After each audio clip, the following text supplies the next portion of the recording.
Welcome, and thank you for joining for another whiskey review. Today, we're going to take a look at Bowmore Elements of Islay, Bw5, Bw5, Bowmore 05, the fifth one. I can't keep up with these.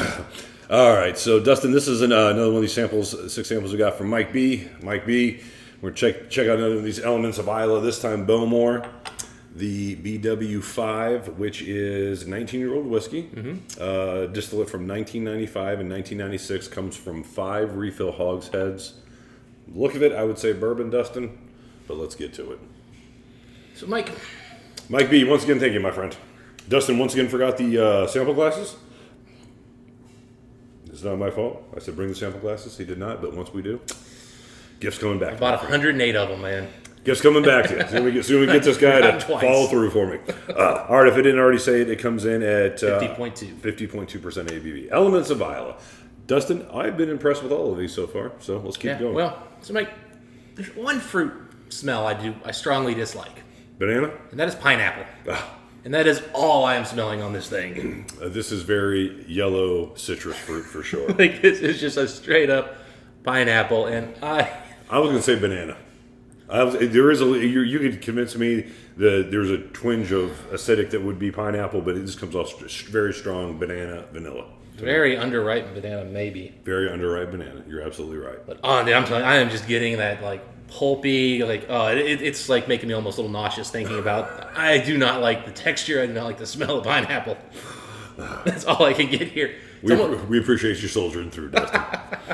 It's actually also got a little bit of a white grapefruit note coming through as well, which is one of those things that I kind of like in an IPA, but I like it to be as minimal as possible, and it's not minimal here either. Yeah, unripe banana, vanilla, I would say white peach. There's a hint of vanilla on here. Mm-hmm. Like there's a waxy crayon note to it, like a vanilla white crayon. These must have been reused hogsheads, because I'm getting very little oak here, Mike. It's a refill hogsheads. Like, yeah, I mean, I'm not getting like any kind of char. I'm not getting any oakiness. Very soft arrival. Thankfully, the pineapple is subsiding as I nose it. It's not that acidic to me.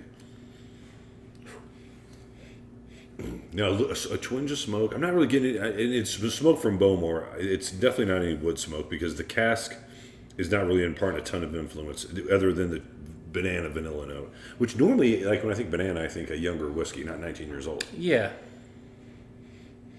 But here we are, Dustin. I mean, those sour notes and the Bowmore peat are definitely intertwined completely.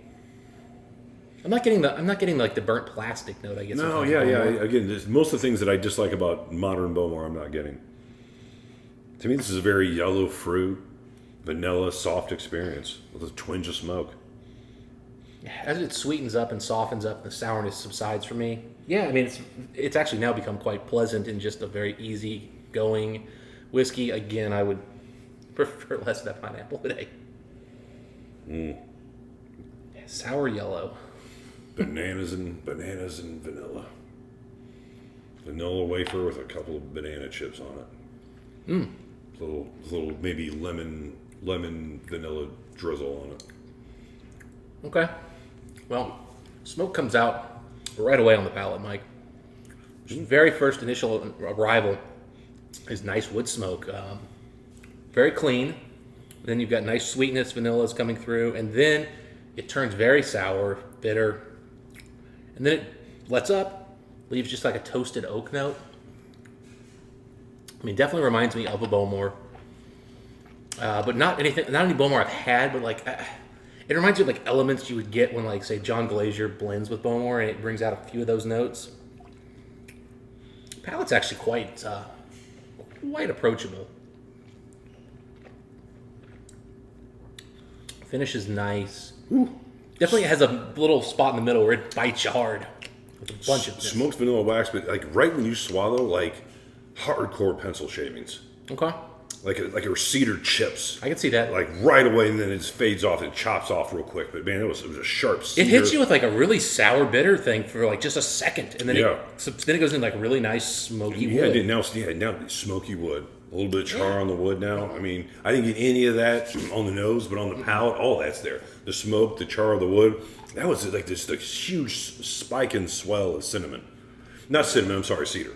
Yeah, I'm going to go real light on the water here because I don't know if this is going to hold water well. It is, well, it has that punch. It is a very light, it drinks lighter than 50. It's just spice and smoke on the end. Just a little bit of white pepper, white cinnamon, and smoke on the end.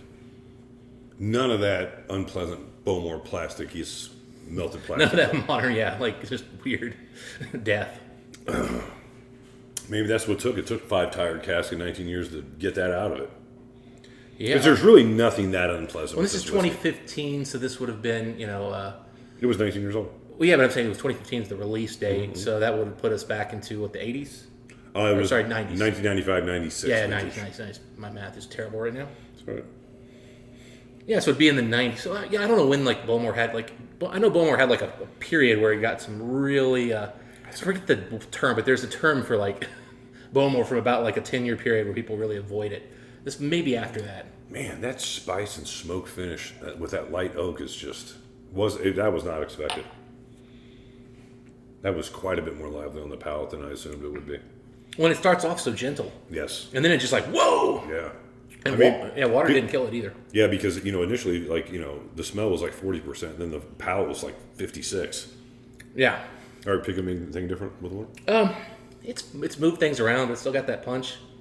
Still got the spice. It's a little spicier now on the finish, so maybe it's spread out the spice, let it linger a bit more. Still get nice smoky charred oak. Very, very pleasant. It drinks awfully low ABV. It doesn't have a lot of viscosity. So it's doing a few things I don't like there. The mouth feels a little lacking. I took away that cedar spike. It spiked, but it was much lighter. I still got a nice little. It wasn't as bitter with the water on that bite. Yeah, it's almost like a jewelry chest smell, new furniture, like See the that? inside of it, something like that. Yeah, there's a little bit of polish too, but no, man, I tell you what. A lot of weird funkiness that I definitely get with Bowmore in terms of fruitiness on the palate. Yeah, all the things I liked about grapefruit Bowmore was stuff. nothing. All the stuff I didn't like, excluded from for the most part. I love the finish on this. I love the spicy, smoky oak on the end. Yeah, no, the finish is really pleasant. I wish it was a little more intense because it is very smooth and mellow. You did say that when you said, "I wish it was a little more, it was a little thin, it didn't drink high." You are right. It felt very palatable. It came off like a lower ABV, which some people it drank may like love. a really good sherry cask version of that's at 43%. Because sometimes those sherry casks have a little bit of spiciness and they bite to help, but you're still at 43. This comes off very 43-ish. As I go back and smell the glass now that's empty, I'm smelling a spice and smoke. Good. Another good one. I mean, I don't. It wasn't quite as good as what was that Ardbeg we had last time? It's not that Ardbeg at all. That Ardbeg was unbelievable. Yeah, that AR7 or something like that. No, that was a header. Yeah, that was dynamite. This is a pretty good whiskey though. Yeah. As far as the whiskey score on this one, I'm in an 88 out of 100. There's a lot of things I like. There's really nothing I dislike about it. It's just a good, solid, very steady whiskey that's a good ABV. Yeah, I wish it had a little more viscosity. Yeah, I wish ABV came off a little bit higher, but it's one of the better, more pleasant Bowmores I've had. Yeah, so I'm going a little lower, and it's not because of the nose. I'm going to just ignore the fact that it's a note I don't like. Sure. So my joint is probably a little lower than this, but I just keep going back to that. It's a little too thin. When I think of an 88, I expect an either wow level flavor with poor mouthfeel, drinkability, that kind of stuff, or I expect a really rich mouthfeel with a little bit lacking in flavor. This is it's lacking in body. So I'm going 86, Mike. I thought about an 87, but I really feel like it needs to be penalized for the mouthfeel. Hey, look, an 88 is a perfect whiskey. 88 is a very good whiskey to me. A whiskey I'd pay $150, maybe $200 for. I would probably buy a bottle of this for that. $750, of course, I'm thinking. Yeah, I mean, I'm thinking more hundreds about where I'm tapping out on this one. But I'd probably give it an extra $25 just because I don't own a Bowmore, and it'd be nice to have one in the collection. It is. So I'd probably pay $125 or so, and that's where I'm more of an 86. I feel you, my friend. Anyway, those are our thoughts on the whiskey. We want to once again thank our friend Mike B. Mike, always a very fun thing to try. We're down to 3 out of 6, so we got a couple more to do. Yeah. We got that Octomore, another Bowmore, and something else that's It's been a joy. Yeah, it's been fun. It really has. I love these elements, Isla. we got to get more. As a matter of fact, I actually went to a couple online shops and I was like, those are kind of standard offerings. Like, I'm looking for I'm looking for nothing. Something that's been bought ahead and been bought in the last 4 years. Anyway, a little harder to find. Anyway, those are our thoughts on the whiskey. If you guys get a chance to try this one, let us know what you guys think. And Dustin, until the next time, what do we wish the folks? Happy sampling and drinking. We'll see you then.